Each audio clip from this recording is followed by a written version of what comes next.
ಸರ್ಕಾರದಲ್ಲಿ ಯೋಚನೆ ಇರುವಂತ? ನೋಡಿ, ಕ್ಯಾಬಿನೆಟ್ಗೆ ಬರ್ಲಿ ಪ್ರಸ್ತಾವನೆಗಳು, ಚರ್ಚೆ ಆಗ್ಲಿ. ಅದಾದ್ಮೇಲೆ ಏನ್ ತೀರ್ಮಾನ ಕ್ಯಾಬಿನೆಟ್ ತಗೋತಾರೆ ಅಥವಾ ಮುಖ್ಯಮಂತ್ರಿಗಳ ಏನು ಒಂದು ಸಂಕಲ್ಪ ಇದೆ ಅದನ್ನ ಚರ್ಚೆ ಮಾಡ್ತೀವಿ.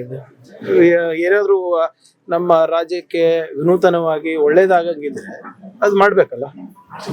ಸರ್, ಈಗ ರಿಷಬ್ ಶೆಟ್ಟರ್ನ ಕರಾವಳಿ ಪ್ರವಾಸೋದ್ಯಮ ರಾಯಭಾರಿಯನ್ನಾಗಿ ಮಾಡ್ಬೇಕು ಮತ್ತು ಚರ್ಚೆಗಳು ನಡೀತಾರೆ. ಆದ್ರೆ ಕೆಲವೊಂದು ವಿರೋಧ ಕೂಡ ವ್ಯಕ್ತ ಆಗ್ತಿದೆ ನಿಮ್ಮ ಬೆಂಬಲಿಸುವಂತ ಇವರಲ್ಲಿ. ಹಿಂದೊಂದ್ ದಿವಸ ರಾಹುಲ್ ಗಾಂಧಿ ಅವರು ಹೂ ಇಸ್ ರಾಹುಲ್ ಗಾಂಧಿ ಅನ್ನುವಂಥದ್ದು ಕೇಳಿದ್ರು, ನಗಾಡಿದ್ರು, ವ್ಯಂಗ್ಯವಾಗಿ ನಗಾಡಿದ್ರು. ನೋಡಿ, ಅದು ನೀವ್ ಯಾವ್ದು ಹೇಳ್ತಾ ಇದ್ದೀರಾ ರಿಷಬ್ ಶೆಟ್ಟಿ ಅವ್ರ ಬಗ್ಗೆ ನನಗೆ ಅಷ್ಟು ಮಾಹಿತಿ ಇಲ್ಲ.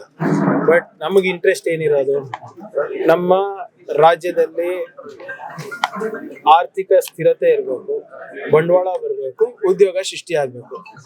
ಅದು ನಿಮ್ಮ IT-BT ಇಲಾಖೆಯಿಂದ ಇರ್ಬೋದು, ಇಂಡಸ್ಟ್ರಿ ಇಲಾಖೆಯಿಂದ ಇರ್ಬೋದು, ಪ್ರವಾಸೋದ್ಯಮದಿಂದ ಇರ್ಬೋದು. ಬಹಳ ಸ್ಪಷ್ಟವಾದಂತ ಸಂದೇಶ ಮಾನ್ಯ ಮುಖ್ಯಮಂತ್ರಿಗಳು ಅವರ ಮೊದಲನೇ ಪ್ರೆಸ್ ಮೀಟ್ ನಲ್ಲಿ ಹೇಳಿದ್ದಾರೆ.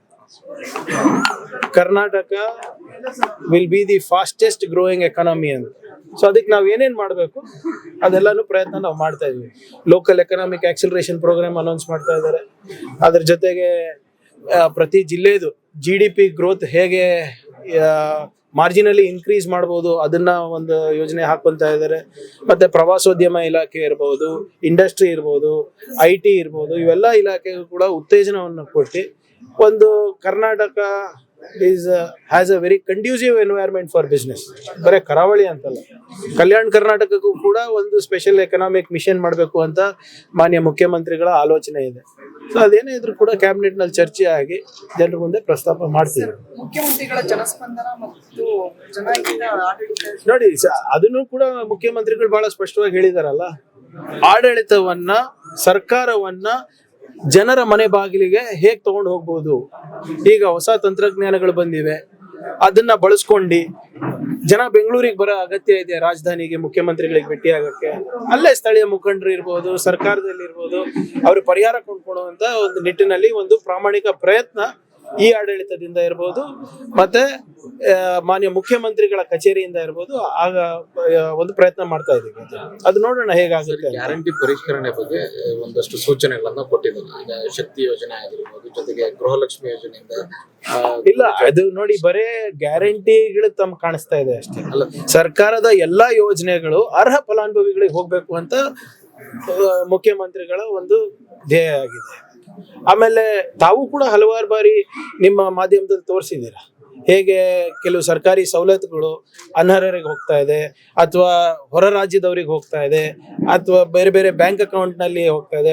ಒಂದೇ ಬೆನಿಫಿಷರಿಗೆ 3-4 ಬ್ಯಾಂಕ್ ಅಕೌಂಟಿಗೆ ಹೋಗ್ತಾ ಇದೆ. ಇವೆಲ್ಲಾನು ಕೂಡ ಏನ್ ನ್ಯೂನತೆಗಳಿದೆ, ಲೋಪಗಳಿದೆ, ಅದನ್ನ ಸರಿಪಡಿಸಿ ಎಲ್ಲಿ ಆಕ್ಚುಯಲ್ ಬೆನಿಫಿಷರಿ ಇದ್ದಾರೆ ಅವರಿಗೆ ನಾವು ನೀಡುವಂತ ಕೆಲಸವನ್ನು ಮಾಡ್ತಾ ಇದೀವಿ. ಪರಿಷ್ಕರಣೆ ಇದರಲ್ಲಿ ಯಾವುದೇ ತಪ್ಪಿಲ್ಲ.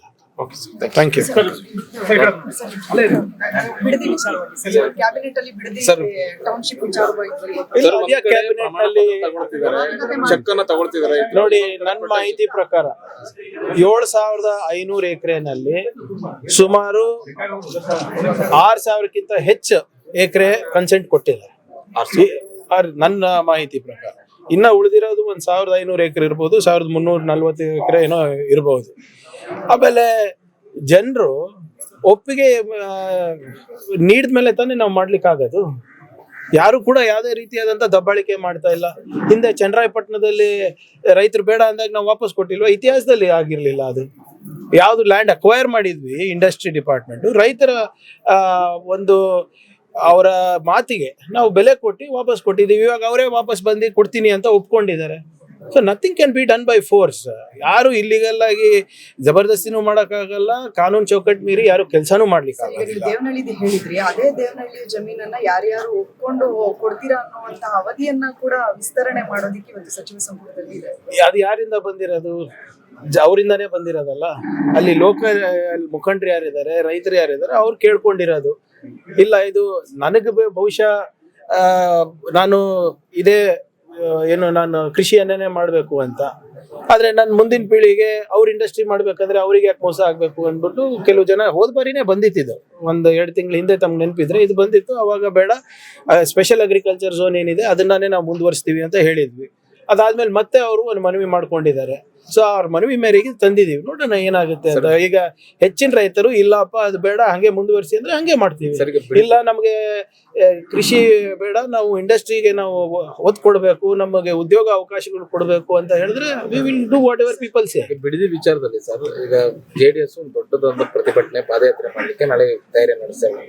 ಯಾವುದೇ ಕಾರಣಕ್ಕೂ ಯೋಜನೆ ಮಾಡ್ಲಿ ಇವ್ರೆ, ಗುಜರಾತ್ ನಲ್ಲಿ ಹೋಗಿ ಮಾಡಿ ಅರಾವಳಿನೇ ಕಿತ್ ತೆಗಿಯಕ್ಕೆ ರೆಡಿ ಆಗಿದ್ರಲ್ಲ ರಾಜಸ್ಥಾನದವ್ರು, ನೆನಪಿದ್ಯಾ ನಿಮ್ಗೆ? ರಾಜಸ್ಥಾನ್ ಗೌರ್ಮೆಂಟ್, ಯಾರ್ ಗೌರ್ಮೆಂಟ್? ಇಡೀ ಅರಾವಳಿನೇ ಮಾರ್ಲಿಕ್ಕೆ ತಯಾರಾಗಿದ್ರಲ್ಲ ಅದಾನಿ ಅಂಬಾನಿಗೆ. ಅದ್ರ ಬಗ್ಗೆ ಯಾವಾಗ ಚರ್ಚೆ ಮಾಡ್ತಾರೆ ಇವರೆಲ್ಲರೂ? JDS ಇರ್ಬೋದು, BJP ಅವ್ರು ಇರ್ಬೋದು. 100 ಸ್ಮಾರ್ಟ್ ಸಿಟಿ ಮಾಡ್ತೀನಿ ಅಂದ್ರೆ ಅಲ್ಲ BJP ಅವರು, ಆ ಸ್ಮಾರ್ಟ್ ಸಿಟಿ ಹೆಂಗ್ ಮಾಡ್ತಿದ್ರಂತೆ? How would they do? ಈಗ ನೀವು ರ್ಯಾಪಿಡ್ ಅರ್ಬನೈಸೇಷನ್ ಆಗ್ತಾ ಇದೆ, ಅದಕ್ಕೆ ನಾವು ಜಾಗ ಮಾಡಬಾರ್ದು ಅಂತ ಹೇಳಿದ್ರೆ ಹೇಗೆ? ಹೌದು, ಪರಿಸರವನ್ನ ಕೂಡ ನಾವು ನಿರ್ಲಕ್ಷ್ಯ ಮಾಡಂಗಿಲ್ಲ. ಈಗ 15 ಲಕ್ಷ ಸಸಿಗಳನ್ನ ನಾವು ನೆಡ್ತಾ ಇದೀವಿ ಬೆಂಗಳೂರಿನಲ್ಲಿ ಮಾತ್ರ. ಒಂದ್ ದೊಡ್ಡ ಅಭಿಯಾನವನ್ನ NA ಹ್ಯಾರಿಸ್ ಅವರು, BDAದವರು ಮತ್ತೆ ಬೆಂಗಳೂರು ಉಸ್ತುವಾರಿ ಕೃಷ್ಣ ಬೈರೇಗೌಡರು ತಗೊಂಡಿದ್ದಾರೆ. It has to be a healthy balance between environment and urbanisation. ನೀವು BJP ತರ ಇಡೀ ಅಂಡಮಾನ್ನೇ ಕಿತ್ತು ಬಿಸಾಕ್ತಾ ಇಲ್ಲ ಅಲ್ಲ, ಅಂಡಮಾನಿಗೆ ಕಂಪೇರ್ ಮಾಡ್ತಾ ಇದಾರಲ್ಲ. BJP ಸಾಮಾನ್ಯ ಪ್ರಜ್ಞೆ ಇದೆಯಾ? ಅಂಡಮಾನು ರಿಚ್ ಇನ್ ಬಯೋಡೈವರ್ಸಿಟಿ, ಎಕೋಡೈವರ್ಸಿಟಿ, ಅದಕ್ಕೆ ಮತ್ತೆ ಬಿಡದಿಗೆ ಅಜಗಜಾಂತರ ವ್ಯತ್ಯಾಸ ಇದೆ. ಮತ್ ಇವರೆಲ್ಲ ಬ್ರ್ಯಾಂಡ್ ಬೆಂಗಳೂರು ಅಂತ CM ಇದ್ದಾಗ ಮಾಡಿದ್ರಲ್ಲ JDSನವರು. ಅವಾಗ ಯಾವ ಬ್ರ್ಯಾಂಡ್ ಕಟ್ಟಿದ್ರಪ್ಪ ಅವರು? ಅವಾಗ ಎಷ್ಟು ಮರ ನೆಟ್ಟಿದ್ರು? ನೀವು ಉದ್ಯೋಗನೂ ಸೃಷ್ಟಿ ಮಾಡಲು ವಿಫಲರಾಗಿದ್ರಿ. ನಿಮ್ಮ ನಾಯಕತ್ವವನ್ನ ತಿರಸ್ಕಾರ ಮಾಡಿ ಇವತ್ತು ನಿಮ್ಮ ಲೀಡರ್ಗಳೇ, BJP JDS ಲೀಡರ್ಗಳೇ ಇವತ್ತು ಕ್ರಾಸ್ ವೋಟಿಂಗ್ ಮಾಡಿ ನಮ್ಗೆ ಗೆಲ್ಸಿರೋದು. ನಾವ್ ಯಾರು ಆಮೇಶ ಕೊಟ್ಟಿಲ್ಲ, ಏನ್ ಕೊಟ್ಟಿಲ್ಲ. ನಿಮ್ಮ ನಾಯಕತ್ವ, ನಿಮ್ಮ ಇಶ್ಯೂಸ್ ಏನ್ ತಗೊಂತಾ ಇದ್ದೀರಾ ಅದು ಜನ ವಿರೋಧಿ ಇದೆ ಅಂದ್ಬಿಟ್ಟೆ ಇವತ್ತು ನಿಮ್ಮ ನಾಯಕತ್ವವನ್ನ ತಿರಸ್ಕರಿಸಿ ಇವತ್ತು ನಮ್ಗೆ ಆಶೀರ್ವಾದ ಮಾಡ್ತಾ ಇರೋದು ಜನರು ಕೂಡ ಮತ್ತೆ ನಿಮ್ಮ ಲೀಡರ್ಸ್ ಕೂಡ. ಈಗ ನೀವು ಈ ವೋಟ್ ಚೋರಿ ಬಗ್ಗೆ ಮಾತಾಡ್ತೀರಿ, ರಾಹುಲ್ ಗಾಂಧಿ ಕಾಂಗ್ರೆಸ್ನವರು. ನೀವು MLA ಚೋರಿಗಳನ್ನೇ ಮಾಡ್ಬಿಟ್ಟಿದ್ದೀರಿ ಅಂತ. ಆಯ್ತ್ರಿ, ವೋಟ್ ಚೋರಿಗೆ ನಾವು ಸಾಕ್ಷಿ ಕೊಟ್ಟಿದೀವಲ್ಲ. ಯಾವ ವೋಟ್ ಚೋರಿ ಬಗ್ಗೆ ನಾವು ಮಾತಾಡ್ತಾ ಇದೀವಿ, ಅದಕ್ಕೆ ಸಾಕ್ಷಿ ಕೊಟ್ಟಿದೀವಿ. 22,000 ಪುಟದ ಚಾರ್ಜ್ ಶೀಟ್ ಆಗಿದೆ. BJP ಮಾಜಿ MLA ಮತ್ತು ಅವ್ರ ಸುಪುತ್ರ ಮೇಲೆ ಕಂಪ್ಲೇಂಟ್ ಆಗಿದೆ, A1 A2 ಅಂತ. ಕೊಡ್ಲಿ ಸಾಕ್ಷಿ. ಇವ್ರ MLA MP ಗಳ ಬಗ್ಗೆ ಮಾತಾಡ್ತಾರ. TMC ಯಾರು ಮಾಡಿಸ್ತಾ ಇರೋದು ಈಗ? ಅಸ್ಸಾಂ ಗೌರ್ಮೆಂಟ್ ಮೊದಲನೇ ಹೆಂಗ್ ಬಂತು, ಜಾರ್ಖಂಡ್ ಹೆಂಗ್ ಬಂತು, ನಿಮ್ಮ ಯಾವ್ದು ಅರುಣಾಚಲ್ ಪ್ರದೇಶ, ಮಧ್ಯಪ್ರದೇಶ, ಮಹಾರಾಷ್ಟ್ರ, ಇಲ್ಲಿ ಕರ್ನಾಟಕದಲ್ಲಿ ಆಪರೇಷನ್ ಕಮಲ ಇಡೀ ದೇಶಕ್ಕೆ ಕಲಿಸ್ಕೊಟ್ಟವ್ರು ಯಾರು?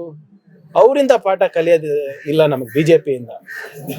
ಫಸ್ಟ್ ಆಫ್ ಆಲ್ BJP ಅವರು they should address the problem ಏನಿದೆ ವಿಜಯೇಂದ್ರ ಅಂಡ್ ಅಶೋಕ್ ಅವ್ರ ನಾಯಕತ್ವದಲ್ಲಿ. ವಿಜಯೇಂದ್ರ ಅವರು ಮತ್ತೆ ಅಶೋಕ್ ಅವರಿಗೆ ಇಷ್ಟ ಇಲ್ಲ ಅಂದ್ಬಿಟ್ಟೆ ತಾನೇ ತಿರಸ್ಕಾರ. ಎಷ್ಟು 7 ಮತದಾನ ಅಡ್ಡ ಮತದಾನ ಆಗಿದೆ ಅಂದ್ರೆ ಯತ್ನಾಳ್ ಅವ್ರು ಹೇಳಿದ್ದು ನಿಜ ಆಯ್ತಲ್ವಾ? ಪಾಪ ಯತ್ನಾಳ್ ಅವ್ರು ವೋಟ್ ಮಾಡಿರ್ಲಿಲ್ಲ ಅಂದಿದ್ರೆ ಇನ್ನೂ ಒಂದು ಕ್ಯಾಂಡಿಡೇಟೇ ಹಾರ್ತಾ ಇತ್ತಲ್ಲ ಇವ್ರದ್ದು.